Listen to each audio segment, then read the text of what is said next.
கர்த்தருடைய பரிசுத்தமான நாமத்திற்கு ஸ்தோத்திரம் உண்டாவதாக. இன்றைக்கும் நம்மை பலப்படுத்தும்படி கர்த்தர் நமக்கு தரும் வசனம் 2 தீமோத்தேயு 1 அதன் 7 தேவன் நமக்கு பயமுள்ள ஆவியை கொடாமல் பலமும் அன்பும் தெளிந்த புத்தியுமுள்ள ஆவியை கொடுத்திருக்கிறார். ஹல்லேலூயா. இன்றைக்கும் கர்த்தர் நம்மோடு கூட பேச விரும்பும் காரியம், தேவன் நமக்கு பயமுள்ள ஆவியை கொடாமல். ஆம் தேவஜனமே, கர்த்தர் நமக்கு பயமுள்ள ஆவியை தரவில்லை. மாறாக எல்லா பயங்களையும் ஜெயிக்கும் பரிசுத்த ஆவியின் அபிஷேகத்தை நமக்குள் ஊற்றியிருக்கிறார். நம்மளுடைய அன்றாட வாழ்க்கையில் கிறிஸ்துவை சொந்த இரட்சகராக ஏற்றுக்கொண்ட பின்பு நம்மளுடைய கவலைகள், கஷ்டங்கள், கண்ணீர்கள் யாவும் கிறிஸ்துவின் பாதத்தில் வைத்துவிட்டு நாம் சுகமாய் இருக்க வேண்டும் என்பதே கர்த்தர் விரும்புகிற காரியம். ஆனால் இன்றைக்கோ நாம் அப்படி இராமல் நம்மளுடைய கவலைகளை மேன்மைப்படுத்தி கொண்டிருக்கிறோம். அடுத்த நாள் என்னாகுமோ என்ற பயத்திலே நாம் வாழ்ந்து கொண்டிருக்கோம். நம் பிள்ளைகளின் எதிர்காலம் என்னவாக இருக்கும் என்று தெரியாமல் நாம் பயந்து கொண்டிருக்கிறோம். அந்த காரியங்கள் எல்லாம் கர்த்தருடைய கரத்தில் கொடுத்து விடாமல் நாமே இன்னும் அந்த பாரங்களை சுமந்து கொண்டிருக்கிறோம். வருத்தப்பட்டு பாரம் சுமக்கிறவர்களே, நீங்கள் எல்லோரும் என்னிடத்தில் வாருங்கள் என்றுதானே கிறிஸ்து நம்மை அழைத்திருக்கிறார். ஆனால் இன்னும் ஏன் நம்ம பாரத்தை அவருடைய பாதத்தில் போய் வைக்காமல் அந்த பாரம் இன்னும் நம்மளுடைய தோள்களில் சுமந்து கொண்டிருக்கிறோம்? நம்மளுடைய பாரத்தை அவர் சுமக்க வேண்டும் என்று விரும்பிதான அவர் சிலுவையை அவருடைய தோள்களில் சுமந்தார். ஆனால் நாமோ இன்றைக்கும் அந்த பாரத்தை விட்டுவிடாமல் பயந்து கொண்டிருக்கிறோம். தேவன் அத்தகைய பயத்தை வெறுக்கிறார். இஸ்ரவேல் ஜனங்கள் எகிப்தின் அடிமைத்தனத்திலிருந்து பாலும் தேனும் ஓடுகிற கானான் தேசத்தை சுதந்தரித்து கொண்ட பின்பு அங்கே இன்னும் ஒரு சில தேவனை அறியாதவர்கள் வாழ்ந்து கொண்டிருக்கிறார்கள். கர்த்தர் அவர்களுக்கு சொன்ன காரியம், அந்நிய தேவர்களை நீங்கள் வணங்க வேண்டாம், அவர்களுக்கு பயப்பட வேண்டாம் என்று. ஆனால் இவர்களோ அதை குறித்து பயந்து விடுகிறார்கள். வாசிப்போம். நியாயாதிபதிகள் 6 அதன் 10 நான் உங்கள் தேவனாகிய கர்த்தர் என்றும் நீங்கள் குடியிருக்கும் அவர்கள் தேசத்தில் உள்ள ஏமோரியருடைய தேவர்களுக்கு பயப்படாதிருங்கள் என்றும் உங்களுக்கு சொன்னேன். நீங்களோ என் சொல்லை கேளாதே போனீர்கள் என்கிறார் என்று சொன்னார். ஆம் கர்த்தருடைய ஜனமே, நாம் எந்த ஒரு காரியத்திற்கும் பயப்படக்கூடாது.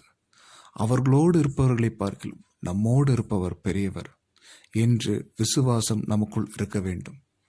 இயேசு கிறிஸ்துவை சொந்த இரட்சகராக ஏற்றுக்கொண்டிருக்கிற நாம் ஏன் பயப்பட வேண்டும்? ஏன் இந்த உலகத்திற்காக பயப்பட வேண்டும்? ஏன் நாளைக்காக நாம் கவலைப்பட வேண்டும்? அந்தந்த நாளுக்கு அதினதின் பாடு போதும் என்று கர்த்தர் நமக்கு சொல்லி தந்திருக்கிறார். நாம் பயந்து பயந்து பயந்து கர்த்தரை நாம் வெட்கப்படுத்துகிறோம். கர்த்தரை நாம் விட்டு விடுகிறோம். விசுவாசத்தில் நாம் வலுவிழந்து போய்விடுகிறோம். கர்த்தருடைய பரிசுத்த ஆவியானவரின் அபிஷேகம் பெற்ற நமக்கு கர்த்தர் பலமுள்ள ஆவியை தந்திருக்கிறார். அன்பும் நீடிய பொறுமையும் தந்திருக்கிறார். இதை வைத்து கொண்டு நாம் இந்த உலகத்தில் ஜெயம் பெற்று கொண்டே இருக்க வேண்டும். இப்படியாக கர்த்தருடைய ஜனங்கள் பயந்து இருக்கும் பொழுது கர்த்தர் பயப்படாத ஒருவரை தெரிந்து கொள்கிறார். பராக்கிரமசாலியே என்று கர்த்தர் கிதியோனை தெரிந்து கொள்கிறார். யார் இந்த கிதியோன்? கர்த்தர் ஏன் கிதியோனை பார்த்து பராக்கிரமசாலியே என்று அழைக்கிறார்? இஸ்ரவேல் ஜனங்கள் மீதியானியருக்கு பயந்து அவர்கள் ஓடி ஒளிந்து கொண்டிருந்தார்கள். ஆனால் கிதியோனியோ பயப்படாமல் மீதியானியரின் கரத்திலிருந்து இவனுடைய நன்மைகளை தப்புவிக்கும்படி இவன் அதை எடுத்து மறைவான இடத்திற்கு கொண்டு போய் அதை போரடித்து அந்த நன்மைகளை நான் சுதந்திரித்து கொள்ள வேண்டும், இது கர்த்தர் எனக்காக தந்த நன்மை என்று விசுவாசத்திலே அவன் வேலை செய்து கொண்டிருந்தான். இன்றைக்கும் நம்மளுடைய வாழ்க்கையில் ஒரு பிரச்சனை வந்துவிட்டால் நாம் பயந்து ஓடி ஒளிந்து கொண்டிருக்கிறோம். ஆனால் கிதியோனை போல இல்லை, இது கர்த்தர் எனக்கு தந்த வாழ்க்கை. இந்த சூழ்நிலையிலும் எந்த இக்கட்டுகளிலும் எல்லா பிரச்சனைகளிலும் கர்த்தர் எனக்காக யுத்தம் செய்வார், அவர் எனக்கு ஜெயம் தருவார், இது கர்த்தர் எனக்கு தந்த வாழ்க்கை என்ற விசுவாசத்தில் நாம் நிலைத்திருப்போமே. ஆனால் கர்த்தர் இன்றைக்கும் நம்மை பார்த்து கூறுகிறார் பராக்கிரமசாலியே என்று.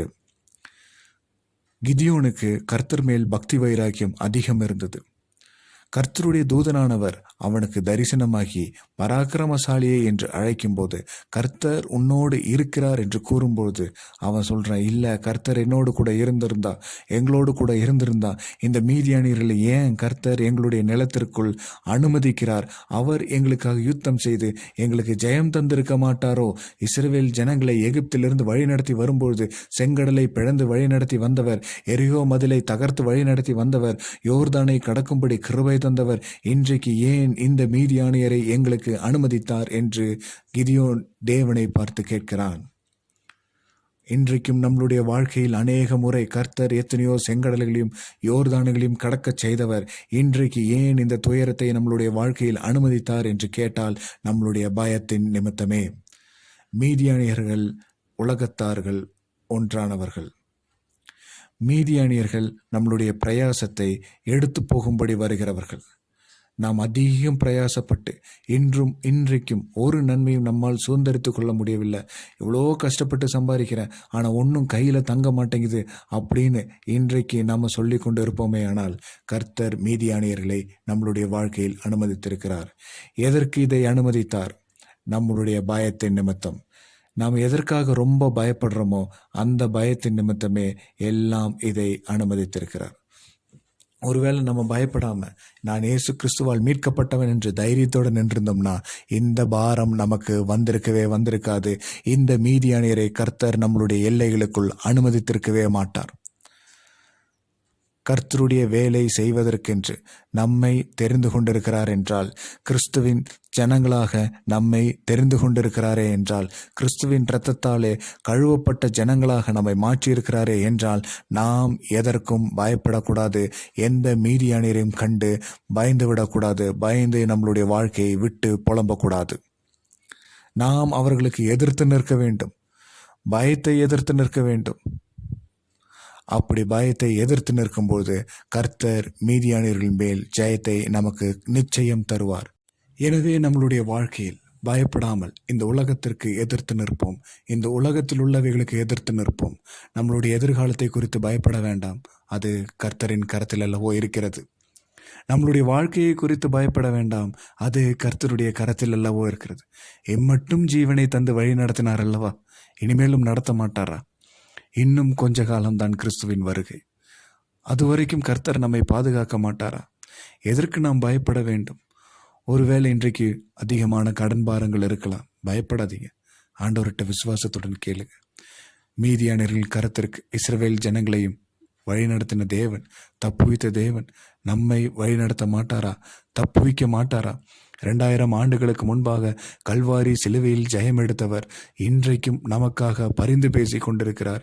இன்றைக்கும் அவருடைய வல்லமையுள்ள நாமத்தினாலே நாம் ஜெயம் எடுத்து கொண்டுதான் இருக்கிறோம். நம்மளுடைய பலவீனத்தை குறித்து பயப்பட வேண்டாம். கிறிஸ்துவின் இரத்தத்தாலே நமக்கு சுகம் உண்டு. இந்த விசுவாசத்திலே நிலைத்து நிற்போம்.